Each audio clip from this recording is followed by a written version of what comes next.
All right, everybody, what's going on? It's Carl here, and today we're going to be replacing the master cylinder. So we're going to go start taking out the old one here. And, you know, as you see from the last video, we already got it, the new master cylinder, all bench bled and everything. So it's ready to get put in. So now we just got to do the easy swapperoo, I guess. You know, I doubt it's going to be easy, but we'll see. Just looking at it here, there's not a lot of room to slide this forward. So given that the computer is right here, or whatever this is, so this might be not so easy after all. And we also got to crack those cruddy lines, so we'll see what happens. All right, getting that computer stuff out of the way wasn't so bad. A little scary, just kidding. But so it looks like we got plenty of room now. The only thing I can see happening is I won't have enough room from the battery tray and the front of the master cylinder, because you know you got to slide it forward.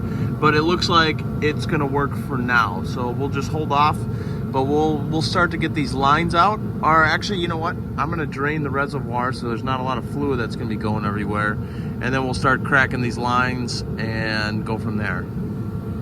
So I got as much fluid out as I could with a turkey baster, so now I'm going to grab some line wrenches and see how hard these things are going to be able to get off. Well, we're going to find out though. I am going to assume they are metric and not American sizes, but we'll find out. The old master is out. It wasn't too bad. The brake lines were pretty easy to crack. They weren't very rusty or anything, so that's always a plus. Even the nuts on the brake booster wasn't too bad. So now I can grab the new master cylinder, at least put them on the studs for now, and then we're gonna do, I think I'm gonna do the bottom hoses first, and then we'll do the top, because it's, you know, I gotta hold this kind of just out of the way a little bit just to tighten down the nuts on the bottom. So that's how I think I'm gonna do it. So I'm gonna grab the new one, get it in there, and I'll start going, because I gotta go quick, because I know once I take each plug out, fluid's gonna go everywhere. All right, master cylinder's in, everything's tight, so now we can put the computer, whatever crap, back in. And then we can bleed the brakes, start the car, see what happens, right?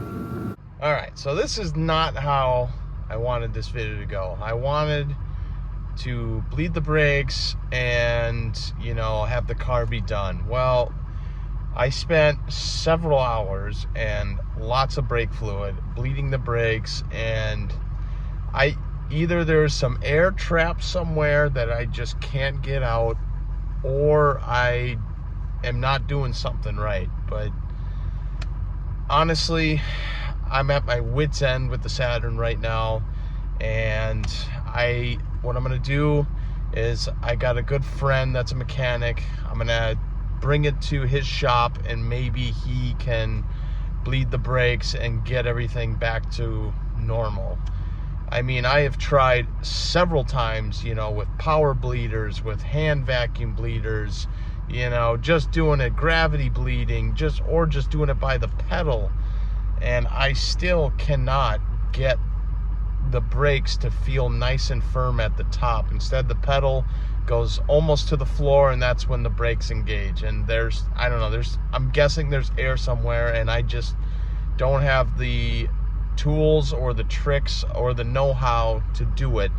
So instead, what I have done so far is I went out, we're in the F-250, I took the truck out, I got it all nice and washed up, since we were having one weird winter this year in Minnesota. So just to get all the salt off from the last couple little snowstorms or ice storms that we've had. And then I also ran to O'Reilly Auto Parts, and not O'Reilly's, we went to AutoZone, and we bought a bunch of oil, we got filters and more fuel additives. So the next video, we're going to be doing an oil change on this, just to get the oil maintenance out of the way, because I don't remember the last time I changed the oil. And of course, there's no oil change sticker that I always put on the glass, and I wonder if it's when I got the new windshield, the oil sticker never got transferred over. I don't know what happened, so I don't really know how many miles I'm running on this current oil change interval. I think I'm over 5,000 already, so it is time to change the oil. So that'll be next. Thanks for watching, everybody. I'm sorry about the sad news, but I will have an update on the Saturn. So I'll see you guys in the next one.